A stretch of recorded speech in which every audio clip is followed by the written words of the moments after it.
In a forgotten pocket of central Java, nestled between two sleepy hills, lies the village of Wringin Asih, a place that didn't appear on most maps, and for good reason.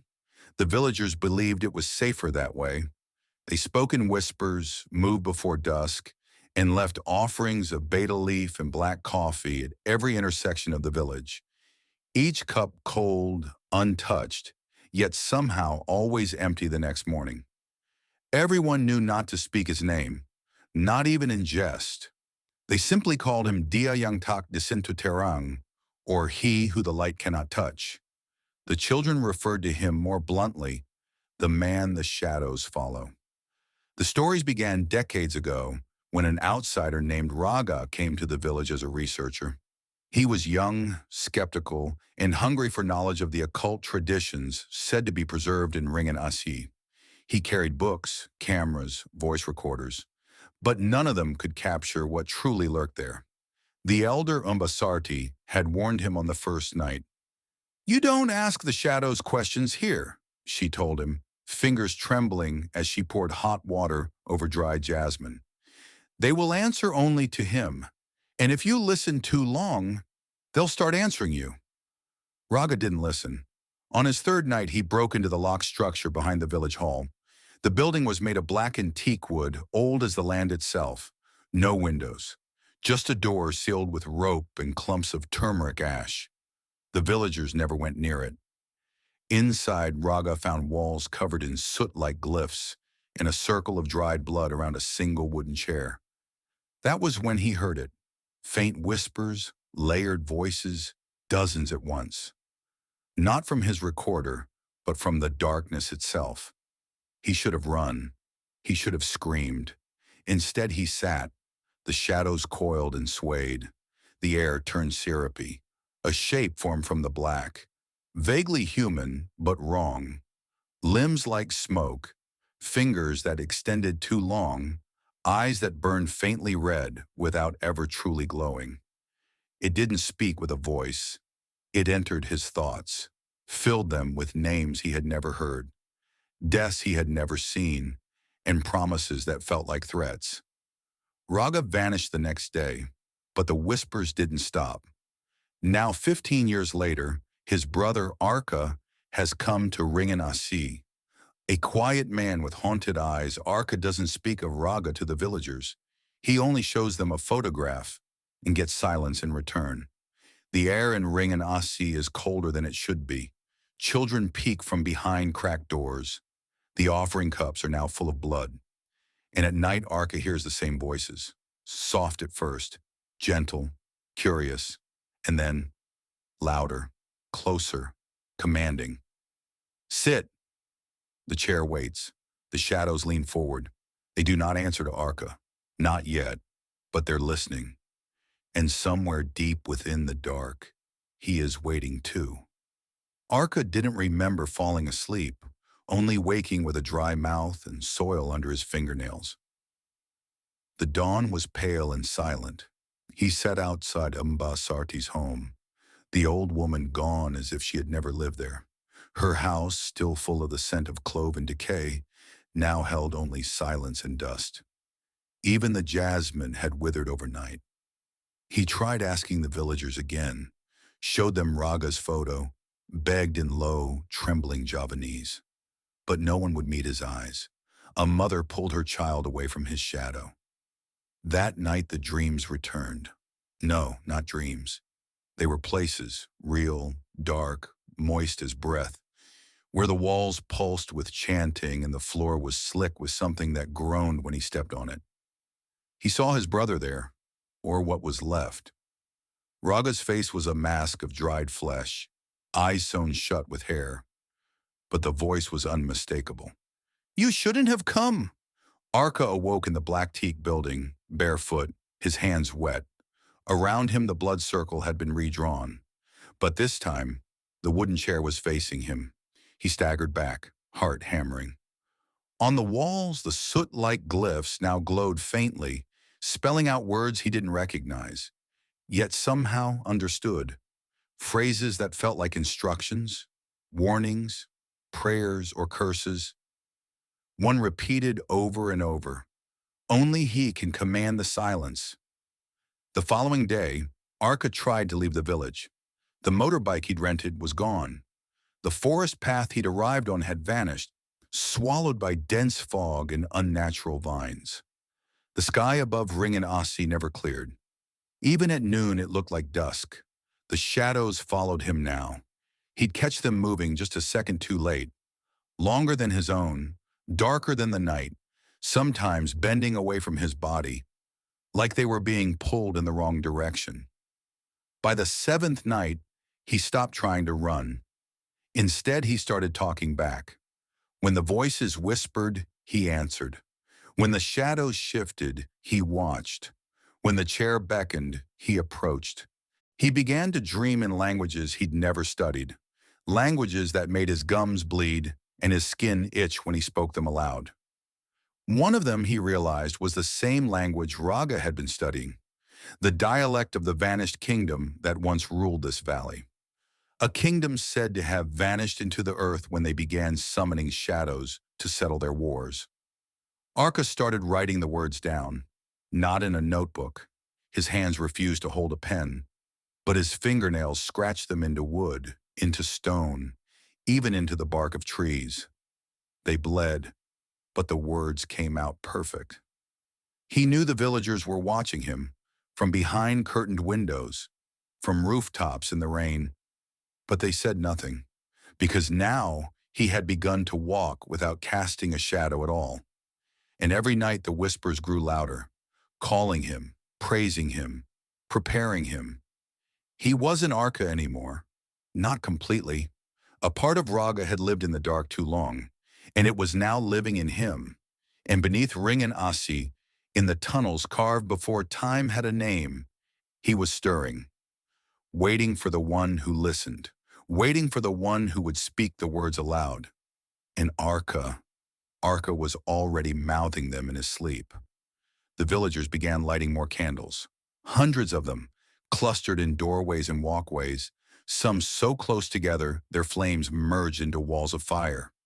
They said it was tradition, part of an old ritual to keep the balance, but Arka understood. They weren't pushing away the dark. They were trying to keep him out. By the 10th night, Arka no longer slept like other men. His eyes remained open even when unconscious, dry and glassy, locked on the corners where the shadows gathered. His skin had lost its warmth. The wind passed through him now, not around him. He no longer felt alone. Inside his chest, Raga's voice stirred again, no longer frightened or warning. Now it guided him, and behind that voice was another, one that made Arka's bones thrum like temple bells in monsoon storms. A voice made of many, a voice too ancient for fear. That night he returned to the black teak building, uninvited, barefoot, smiling. The chair was no longer empty. Something sat there. Its form shimmered like heat on asphalt, neither human nor beast. It had no face, only folds of shifting smoke, with tendrils that touched the floor like fingers. Arka stood before it. He didn't bow. "I'm ready," he whispered. The thing rose slowly, its height unnatural, its limbs unfolding like bat wings made of ink. From its form came a single hum, low and vibrating, pulling the shadows in the room toward it like thread to a needle. Then came the final question. Though not spoken, it vibrated through Arka's marrow. "Do you speak for them?" His throat opened before he could answer. Not with his voice, but with Raga's and others. Countless voices stitched into one declaration. "We are the mouth." At that moment the walls shook. Far beneath Wringin Asih, something ancient opened. A door, maybe. A gate, perhaps. Or a mouth. The villagers began to chant. Somewhere in the night, a gong rang out, a hollow, broken sound that echoed off the hills. They knew what was coming, or they thought they did. Arka walked through the village that night. The shadows followed, stretching long and deep, weaving through homes, entering cracks in the walls. Every flickering candle bent toward him, and then died. Inside their homes, the villagers covered their ears. But they still heard it, Footsteps without weight, words without breath, a new tongue, rising. And Arka, no longer man, no longer brother, smiled beneath a moon that refused to shine. For the first time in centuries, the darkness had found its voice, and it spoke only when he commanded. Rain began to fall, not like normal rain, but thin and slow, like ash-laced water dripping from the sky. It didn't soak the earth.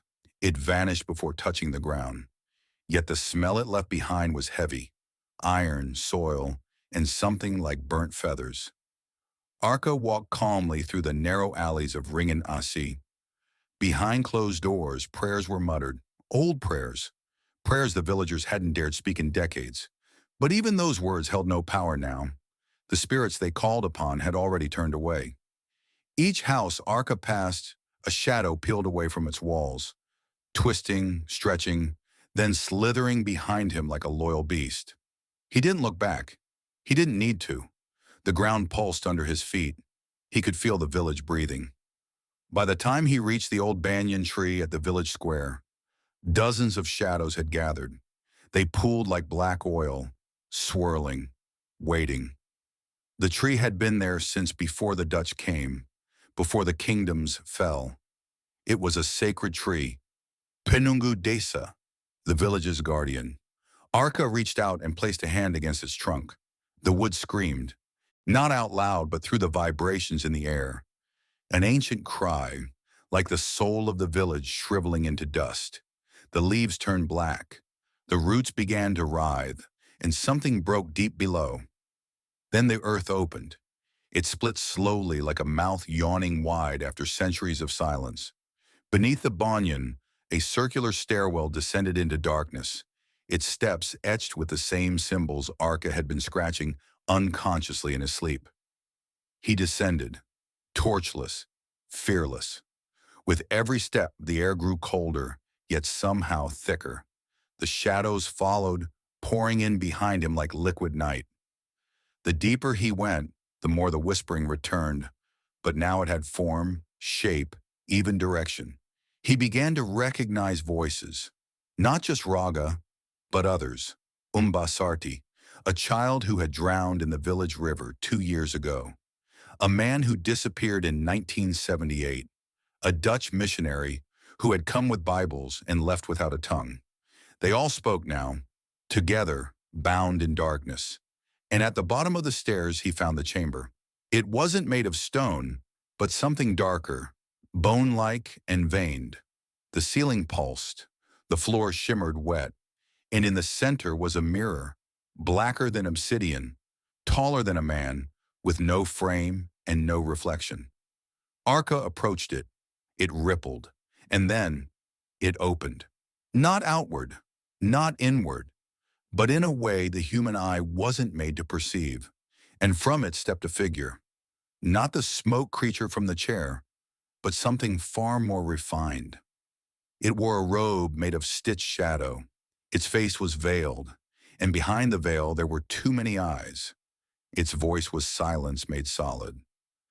"You have called," it said, not with words, but with certainty. "And now you will choose." Behind Arka, the shadows knelt. Before him, the entity extended a hand with fingers that never quite ended. A decision was being asked, not of the mind, but of the soul, to remain Arka, or to become what followed. And far above in the village of Wringin Asih, every candle extinguished at once. The darkness had finally arrived, not with screams, but with obedience. The being's hand remained extended, long, pale, and softly shifting, as though it were made of 1,000 strands of smoke braided into flesh. Arka stood in front of it, unmoving, breath shallow. Somewhere in the depths of that silence, his heartbeat slowed. One beat, then the next, and then nothing. Not death. Submission. He didn't remember reaching out, but his fingers were already touching the being's palm. It was cold, not like ice, but like absence. The moment their hands met, the chamber around them responded. The black mirror behind the entity convulsed. 1,000 eyes blinked open across its surface. Some cried, some watched, some reflected Arka's face, but not the way he looked now. They reflected what he was becoming. The being spoke again, this time in a voice made of wind through grave soil. You will walk where no light follows. Arka's skin began to darken, not with color, but with movement. The shadows wrapped around his arms like loyal pets, weaving themselves beneath his skin, threading through his veins. His eyes turned pitch black, then white, then empty. The whispers grew louder, not only around him but within him. They told him names. They told him places. They told him rules. The shadows, they said, were not evil. They were bound. And for centuries they had been waiting for someone to unbind them. Not through ritual, not through power, but through understanding, through listening. Arka had listened, and now he could speak. He rose from the chamber without walking. The darkness bore him upward like water carries a leaf. The spiral staircase no longer spiraled. It was a straight path now, because gravity no longer cared about him. When he emerged into the village square, the banyan tree was gone. Only ash remained. But the people were waiting. Hundreds of them, every man, woman, child, kneeling, heads down, eyes shut. Their hands trembled with offerings, bowls of rice, cracked mirrors, severed locks of their own hair. They had known, somehow, all this time, they had known. From among them stepped the oldest among them now, Pak Darun, the mute gravedigger. But tonight he spoke. You are no longer his brother, he said. You are his voice. And with those words the villagers began to chant. Slow, low. One by one they joined in. Their shadows rose behind them, not attached, not imitating, but alive. The air grew dense. Lanterns flared and then shattered. And above the clouds cracked open, revealing a moon that pulsed like a wounded heart. Arka said nothing, but the shadows answered. They slithered across rooftops. They crawled into cellars. They whispered into walls. Wringin Asih didn't belong to the living anymore. It belonged to him. And beyond the hills, beyond the forests, beyond the places where power lines dared not stretch, something heard. Something listened back. In Jakarta, a child woke screaming, clawing at the walls. In Bandung, a mural melted under streetlights.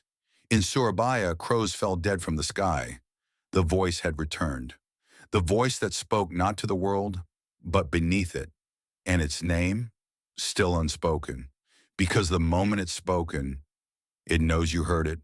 And once it knows you, it never forgets. The next evening, the stars disappeared. Not behind clouds, there were none. The sky was clear, disturbingly clear. But no stars remained, not a single one. The villagers noticed first. They stopped chanting, stopped walking, stopped speaking.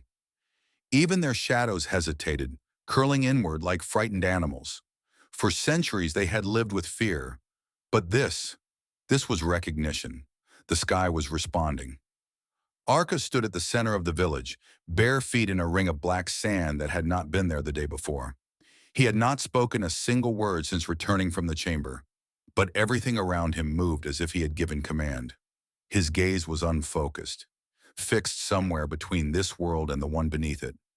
And in his hand was a tongkat bayangan, a staff made of petrified wood and dried shadow, twisting endlessly, impossible to look at too long without nausea rising. It throbbed faintly, as if alive. That night something came from the forest. First the animals fled, deer, wild pigs, monkeys, all racing down the hills past the rice fields without sound. Then came silence, then the smell, like blood that had dried on old metal. And then they came. Tall, hunched, pale figures, cloaked in centuries of dust and crawling darkness. Their bodies seemed wrapped in unraveling skin, their faces hidden behind wooden masks carved in expressions of eternal grief. And behind each of them slithered a shadow, unchained, independent. The villagers screamed, but their voices were swallowed, literally. The moment they opened their mouths, the sound twisted into smoke and was absorbed into the earth. No one could cry out anymore. These beings circled Arka. They bowed, not in worship, but in deference. They too had waited. He had not summoned them. They had felt him, felt the moment the silence tore open and a mouth was born in Wringin Asih, the moment the forgotten language had been spoken again. They were called the Pendengar Gelap, the dark listeners, guardians of the hollow, witnesses to silence. And now they offered themselves. One approached Arka and extended its hand. From beneath its sleeve, dozens of tiny eyes blinked across its wrist. In its palm was a knife. Simple, ancient, black, bone-hilted, rust-bladed. The blade trembled, not from fear but anticipation. Arka took it. He turned slowly toward the villagers. And yet, not to harm, not yet. Instead, he walked toward the well. The old one. The one sealed decades ago with cement and rebar. The one whispered to lead into the Perutana, the earth's belly. A place where light was exiled, where voices echoed even before you spoke. With the dark listeners behind him, Arka raised the knife. He placed the blade against the seal. He spoke his first word aloud in 10 days, a word that has never been written, a word that cracked the concrete like dry bone. The seal shattered. From within the well came a soundless howl, one that shattered windows, split trees, and made birds burst into dust midair. The villagers collapsed to their knees, not from fear, not from pain, but because their shadows refused to stand. Something was rising, something older than fear. And Arka smiled, not for himself, but for him, for the one who would walk through the mirror, now that the path had been reopened, the one who once ruled through silence, the one whose name had not been heard in 1,000 years. And in the breathless space between seconds, the world shifted. Wringin Asih disappeared from every map, again, and this time it would not return. Deep beneath Wringin Asih, below the shattered seal of the ancient well, the earth convulsed as something vast began to stir. It wasn't movement, not in the way humans perceive it. It was more like memory returning to flesh, a memory of being seen, of being heard, of being obeyed. Arka stood at the well's edge, looking into the void. The knife in his hand pulsed steadily, in sync with something rising from below. It was no longer a tool, it was a key, and it had chosen its wielder. The villagers didn't run. They couldn't. Their limbs refused to move without permission. And in the air, sound had become unstable. Every breath echoed too loud. Every heartbeat drummed like a storm. Even silence itself had weight, thick, suffocating, and sentient. The dark listeners formed a circle around the well, arms raised, their masks weeping a black, tar-like liquid. They began to chant, not with voices but with shadows. The flickering of their forms wrote symbols in the air, patterns that glowed then vanished. These glyphs weren't for mortals. They were for the threshold, and it was opening. From the pit came not a shape, but a presence. It didn't rise, it unfolded, like an idea too ancient to hold shape, too enormous to dwell in one body. Its edges bled into the surroundings. Trees wilted, insects burst into ash mid-flight. Even light hesitated to approach. It didn't speak, because speaking was beneath it. Instead, it entered, first into the wind, which now blew without direction, then into the soil, which trembled beneath bare feet, then into Arka. He staggered as the presence filled him, not like water into a vessel, but like roots into a corpse. His eyes turned inward, his veins darkened. He dropped the knife, and yet it hovered near his palm as if tethered by will alone. He could hear the thoughts of everything around him, the villagers, the insects underground, even the dying banyan roots still twitching in the ash, and all of them whispered the same name. A name he had never learned but now understood completely. He who spoke before fire, the origin, the void between syllables, the God who ruled not by creation, but by erasure. Arka's mouth opened, and through him, the voice of the old God finally returned to the world. It was not a voice like thunder.